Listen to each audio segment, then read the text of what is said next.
Assalamu alaikum. I am Momina Tahir from the Department of Biochemistry, Government College University, Faisalabad.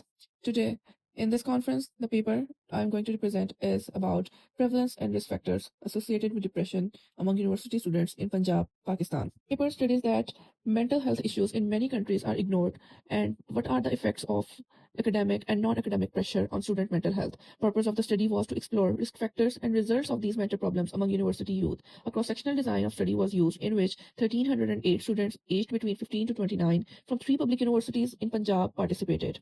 Questionnaires with 6 sections were used to administer the response of the students. The 6 sections included demographic and background details, health behaviors, stressors and symptoms and psychological health, academic performance and life satisfaction, and coping strategies for stress.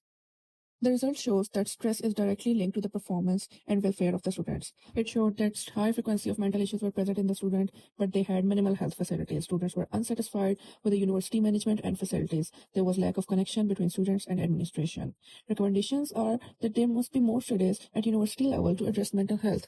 According to the reports of WHO, mental illnesses are a leading contributor to diseases worldwide. Developing countries spend less on the mental health because there is a common perception that it is not a life-threatening disease, so there are no policies to cope with it. Youth is most vulnerable to the mental health issues because of the academic stress, social pressures, and transitional challenges. In the context of Pakistan, out of 57 million youth in the age of 15 to 29, 1.8 million is in the universities. There is weak coordination between education and health sectors of the universities. Universities lack mental health infrastructure. Poor literacy rate and a very minimum school to university transition discovered this vulnerability. In our study, we have examined the risk factors, prevalence, and outcomes of mental health issues among university students. The key dimensions studied here are health behavior, psychosomatic complaints, chronic illnesses, academic and non-academic stressors, and impacts on academic performance of these stressors. And how do students cope with these stressors in the context of Pakistan?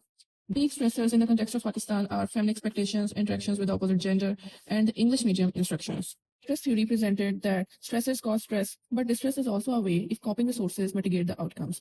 The internal factors that are considered while talking about the stress or mental health issues are health behaviors, self-related physical health, psychosomatic complaints, and chronic illnesses.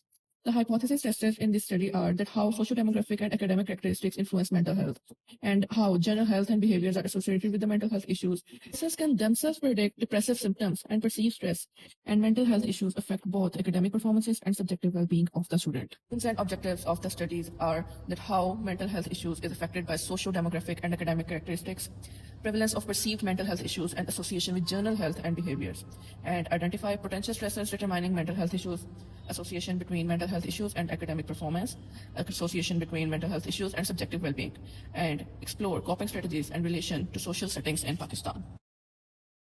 Coming towards the methodology, the research design was cross-sectional in nature to include a large sample.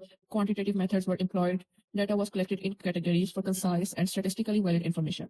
Population was used that was enrolled in 3 public universities of Pakistan. Research area was the Punjab province of Pakistan, that is the highest irrigable land, cornerstone of economy, ahead in the Human Development Index. Universities attract students from all parts of the country. That is why we took the sample from the university students. Eligibility criteria for the respondents was that they must be the student of selected universities and their age must be between 15 to 29. They had studied at least 2 semesters or spent 1 year at the university. Doctoral students were excluded. The procedure of universities was as follows. Punjab has 22 public universities, 12 technical, 3 female specific, and 7 general education. The universities selected for this study were government-run universities offering diverse disciplines.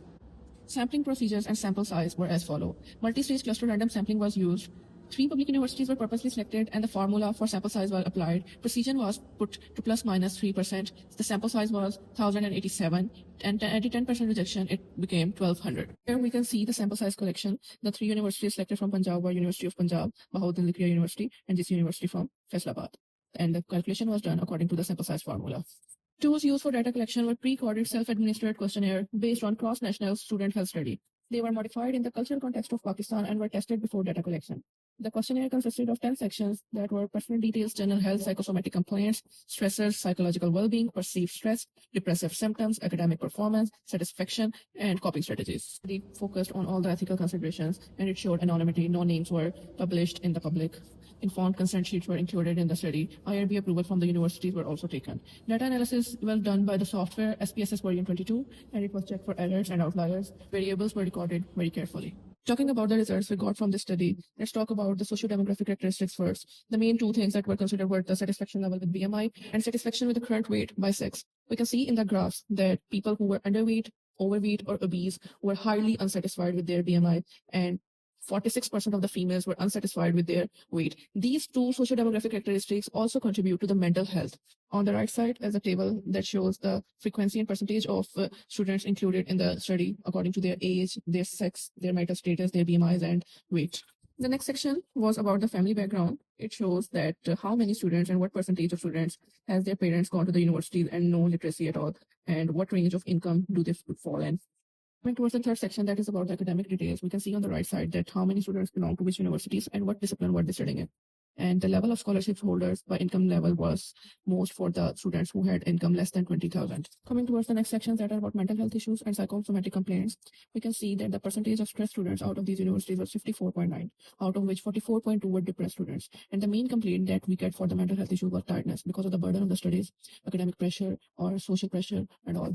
The section of health details showed that physical activity is quite rare in most of the students, and not every student had a good health. The percentage with the fair health students was higher than the good health percentage of the students. This section was a very important section that talked about the stressors that are contributing to the mental health of the youth in the universities of Pakistan.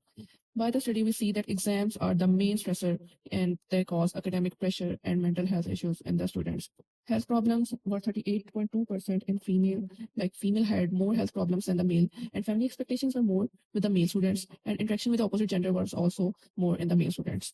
Talking about the hostel facilities, homesickness, and problems with the fellow students, we judged which of the university students had most of them. Students of DZU had the highest percentage in the hostel facilities as a stressor. In the homesickness, they were also in the highest percentage. Talking about the problem with fellow students, the students of Punjab University had the highest percentage. Coming towards the next section, that was about level of satisfaction in life with various spheres. We see that most of the students were unsatisfied with the security, economic, and political situations of Pakistan.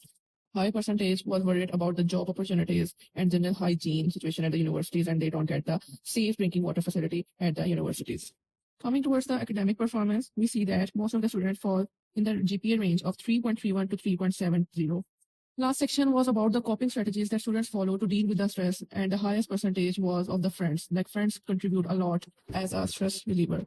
The second highest percentage was of the internet. Students use most of their time on the internet to deal with the stress levels. Moreover, smoking and substance use and self-injury that are very dangerous for the health of the students were also part of the coping strategies that students adopt just because of these mental health issues. We can conclude our discussion by the words that academic stressors and non-academic stressors, both in their own ways, contribute to the mental health issues of the students of Pakistan. Perceived stress was most prevalent and depressive symptoms were most sensitive to the stressors. Specific stressors to the Pakistani context were family expectations, interactions with the opposite gender, and the English language medium. Financial situations were not our main stressors due to the cultural norms. Stresses complement and interweave, and they are very difficult to examine independently. Thank you so much. This is all from my side.